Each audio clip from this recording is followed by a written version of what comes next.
안녕하세요. 사연을 부탁해입니다. 오늘의 사연을 소개하겠습니다. 아들 며느리가 내려온다는 말에 언니가 조용히 말을 꺼냈어요. 현자야, 나는 그냥 우리 집에 가서 자고 올 테니까 그런 줄 알고 있어. 왜? 그냥 같이 있지 않고. 네 며느리 눈빛만 봐도 오금이 저릴 정도인데 불편하게 뭐 한다고 같이 있어. 나는 그냥 빠져줄라니까 가족들끼리 오붓한 시간 보내. 언니도 그냥 같이 있으면 안 될까? 언니 없으면 나도 좀 그런데. 제가 언니 눈치를 보며 말을 하고 있었는데요. 그런 제 모습이 기가 막혔던 것인지 언니가 다시 입을 열었어요. 시어머니가 며느리 눈치를 이렇게 많이 보는 사람은 현자 너밖에 없을 거야. 그러게 뭐하러 내려오라고 해서 이 사단을 만들어. 내가 내려오라고 안 했다니까. 굳이 내려온다는 걸 어떻게 말려. 암튼 난 모르는 일이니까 네가 알아서 해. 난 조카 며느리랑 겸상할 생각 추호도 없으니까. 어쩜 그리도 쌀쌀 맞은 것인지 같이 있으면 추워서 있질 못하겠다니까. 라며 언니가 딱 잘라서 거절을 했습니다. 두 번 생각지도 않고 거절하는 언니에게 조금은 서운한 마음이 들긴 했지만 그렇다고 언니의 마음이 이해가 되지 않는 것은 아니었어요. 저는 아주 오래전에 남편을 먼저 떠나보내고 홀로 아들을 키웠습니다. 한마디로 꽤 오랫동안 과부로 살았어요. 그런데 이 과부로 홀로 자식을 키운다는 게 보통 힘든 일이 아닐 수 없었는데요. 워낙 작은 동네였기에 사람들이 수시로 수군대며 손가락질하기 바빴습니다. 어느 날은 언니 집에 가기 위해 오랜만에 화장을 했더니 지나가는 제 모습을 보자마자 동네 사람들이 수군거렸어요. 성진이 엄마가 어딜 가나 보구만. 화장을 저리도 덕지덕지 한 거 보니까 남자라도 생긴 거 아니야? 설마 그럴 리가 있겠어? 그럼 뭐 한다고 화장을 저렇게까지 했겠어? 얼굴이 아주 뽀샤시한 게 남자가 있는 게 분명해. 근데 자기 때문에 남편이 그리 됐는데 참 당당하지 않아? 무슨 그런 말이 있어. 자네 말 조심해. 내가 틀린 말 했어. 내가 들어보니 성진 엄마 기가 세서 성진 아빠가 그리 됐다는 소문이 파다하더구만. 생긴 것만 봐도 딱 기가 세 보이잖아. 라며 쉴 새 없이 떠들어대고 있었습니다. 그동안은 동네 사람들 말에 그냥 참고 넘어가곤 했지만 그날따라 화가 치밀어 올라 참을 수가 없었는데요. 저도 모르게 그 사람들에게 달려들어 따져 물었습니다. 그 바람에 동네 사람들이 더욱 학을 뗀 채 손가락질을 했고요. 거봐, 내가 뭘 했어. 저 옆에 내 때문에 남편이 그리 된 게 분명하다니까. 남편 먼저 보내고 홀로 자식 키우고 있는 사람한테 위로는 못해줄 망정 어디서 대도 않는 소리를 하고 있는 겁니까? 그니까 항상 조신하게 하고 다녀야지. 이런 동네에서 화장은 왜 하고 다니고 난리야. 옷도 맨날 화려한 것만 입고 다니고 말이야. 제가 무슨 옷을 화려하게 입고 다녔다고 그러시는 거예요. 그 인간들과 목소리까지 높이며 싸우는 바람에 언니 부부와의 약속을 지키지 못했는데요. 제가 걱정이 됐던 모양으로 언니 부부가 집으로 직접 찾아왔습니다. 오늘 네 형부가 맛있는 밥도 사주고 영화 구경도 시켜준다고 단단히 벼르고 있었는데 왜 안 나온 거야? 언니, 나 이 동네 떠나야겠어. 서러워서 도저히 못 살겠어. 왜? 또 누가 뒤에서 수군댔어? 라며 언니가 발끈하고 있었기에 그날 있었던 일에 대해 전부 털어놨는데요. 제 말을 듣던 언니가 자리에서 벌떡 일어나더니 제게 물었어요. 바가지 어딨어? 바가지는 왜? 글쎄 어딨어? 그리고 그 옆에 내 집구석이 어딘지 당장 앞장서. 설마 거기 쫓아가려고? 내 동생 눈에서 눈물 나게 했으니까 그 옆에 내 눈에서는 피눈물이 나야 할 거 아니야. 내가 가서 다 조져버리려니까 당장 앞장서. 언니가 팔까지 걷어붙인 채 물이 가득 든 바가지를 들고는 그 여자 집으로 쫓아갔습니다. 그리고는 그 집 대문을 발로 걷어차며 고래고래 소리쳤어요. 내 동생 눈에 눈물 나게 한 옆에 내가 누구야? 당장 나와! 누군데 남의 집에 와서 시끄럽게 하는 거요? 당신이 뭔데 내 동생한테 그따위로 말을 하는 겁니까? 내 동생이 과부돼서 당신한테 무슨 피해라도 준 거 있어요? 아니, 우리는 그냥 화장이 좀 과해서 한마디 한 것뿐인데 왜 난리예요? 내내 제 험담을 하던 그 여자가 언니의 쩌렁쩌렁한 목소리에 주눅이 든 채 기어 들어가는 목소리로 대답을 했는데요. 화장 좀 했다고 그따위로 말을 해요?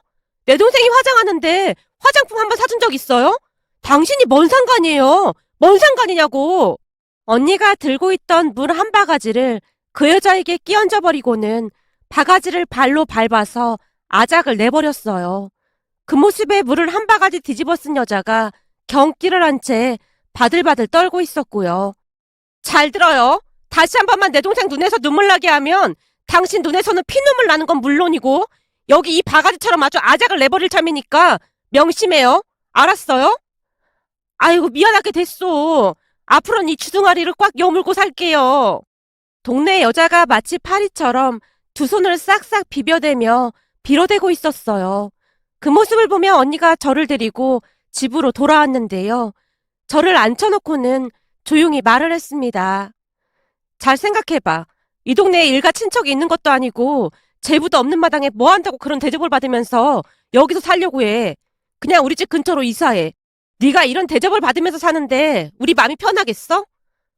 그래도 성진이 아빠랑 추억이 많은 곳이라 영 발길이 안 떨어지네. 성진이 아빠 떠난 지 벌써 3년째면 이제는 놓아줄 때도 된 거야. 여기다 처분하고 우리가 사는 곳으로 이사 가자.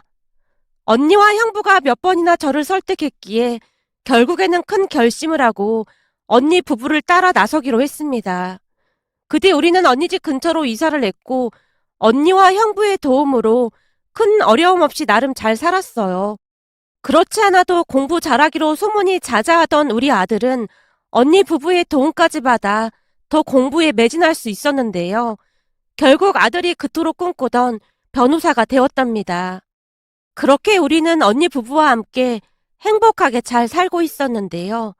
몇 년 전 투병을 하다 형부도 먼저 세상을 떠났기에 언니와 저는 우리 집에서 함께 살다시피 했습니다.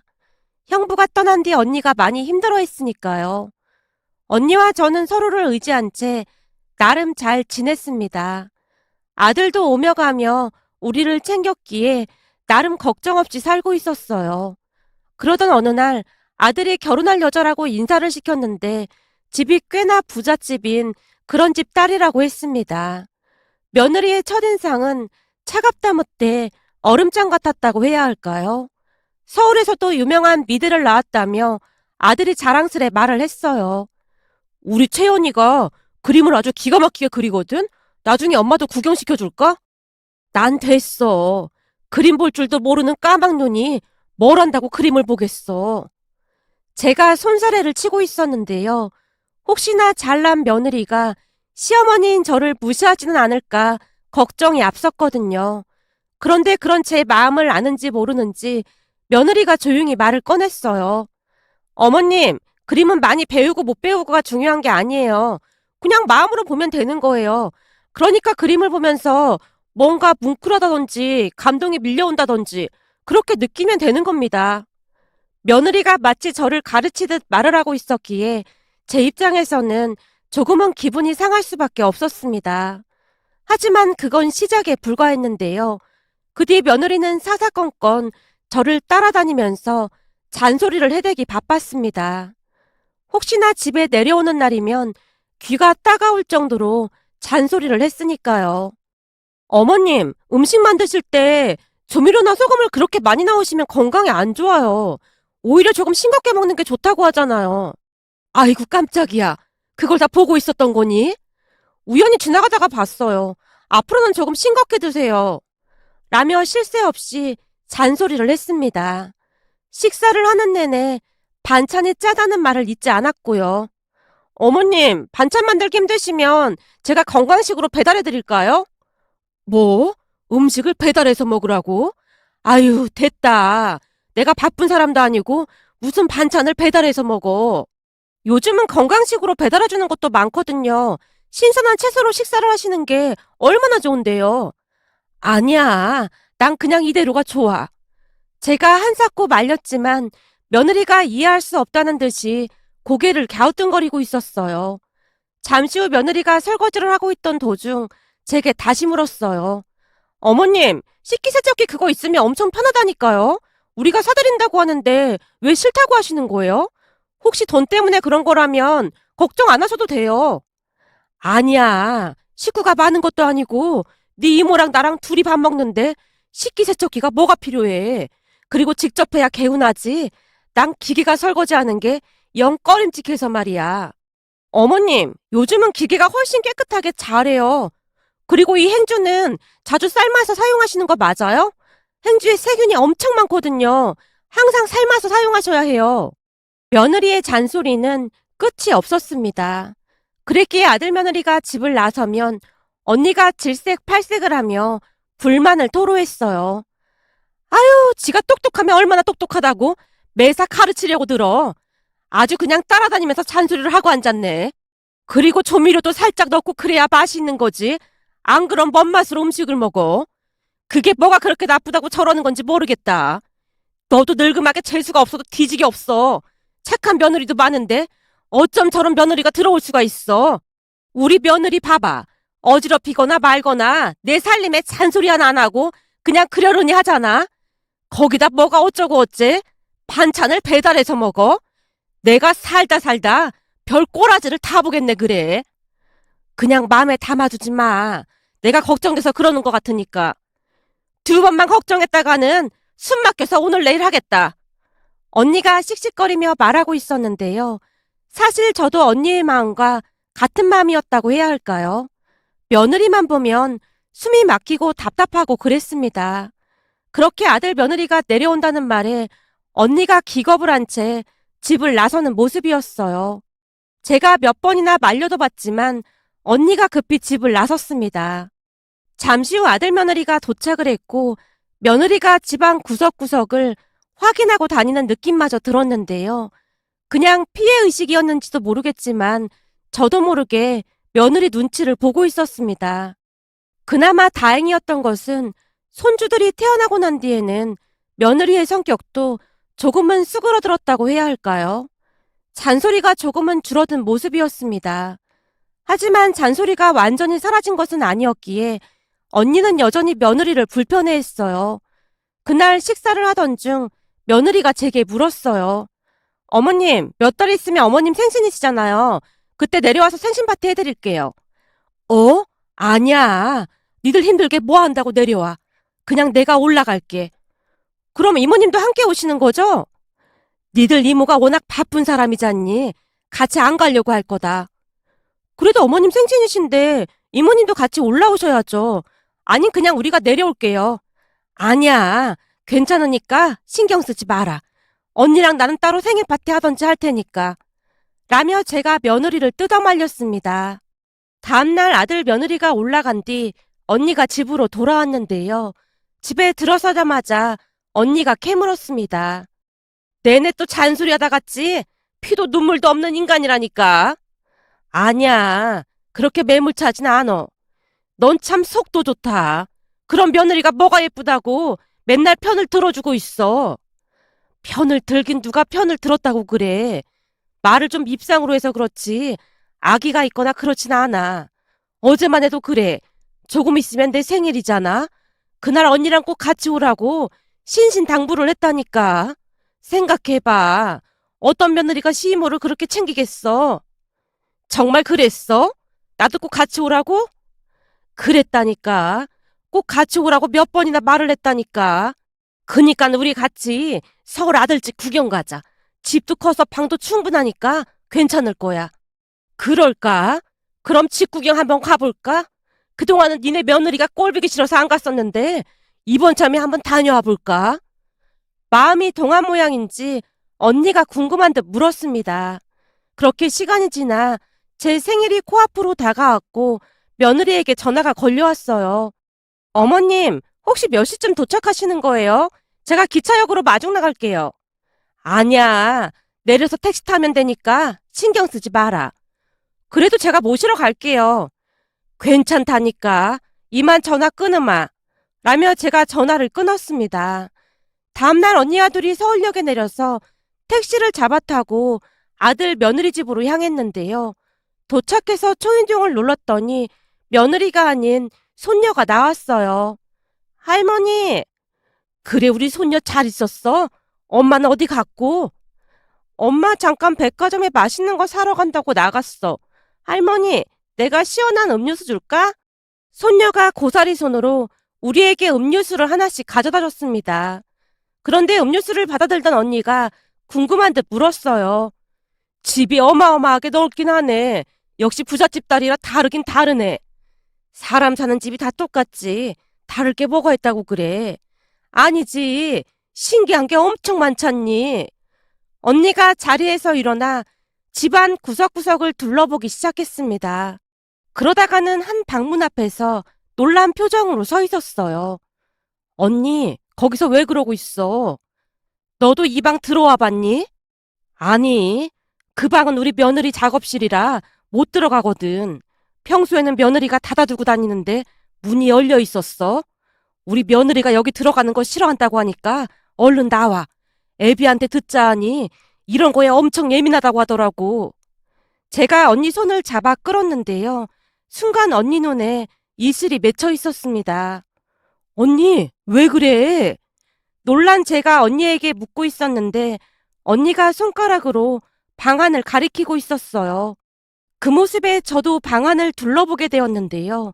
방안에 그림들이 가득 걸려 있는 건 물론이고 바닥에도 놓여 있었습니다. 그런데 그림 안에 사람들의 모습이 어딘지 모르게 익숙해 보였어요. 언니, 저 사람들 혹시 우리 아냐? 우리랑 많이 닮은 것 같네. 딱 봐도 모르겠어. 우리 봤잖아.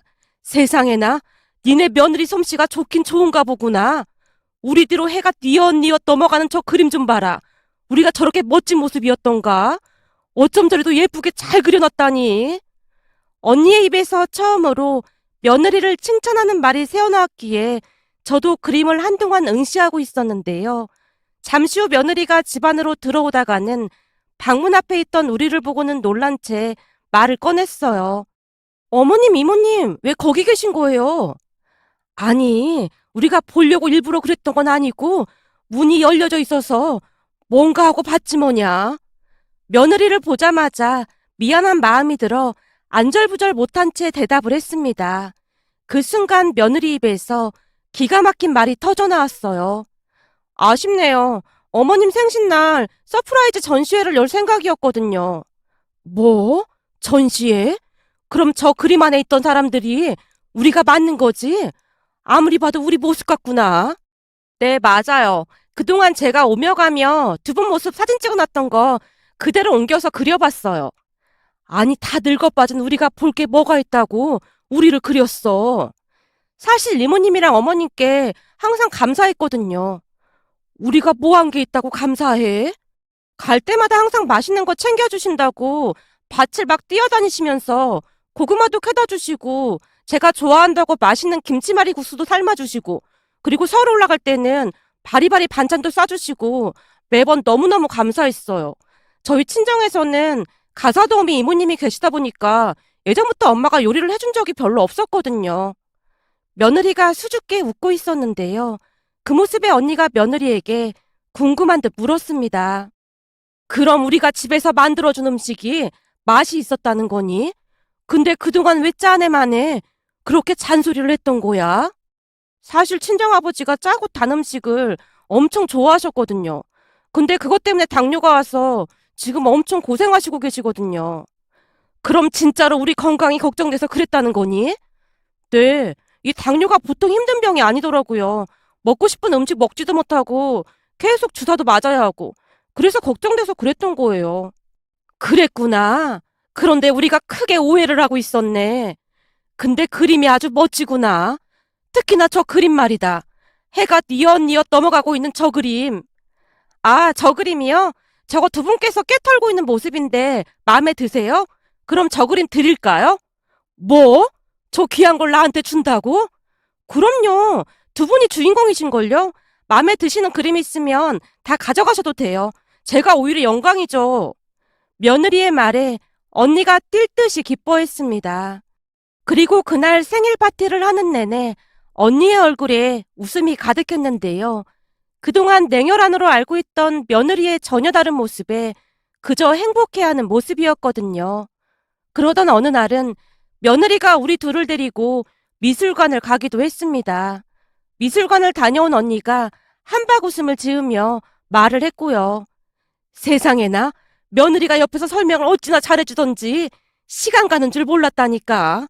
그림이 너무 좋더라. 그렇지? 그러게. 나도 시간 가는 줄 모르고 그림을 감상했다니까.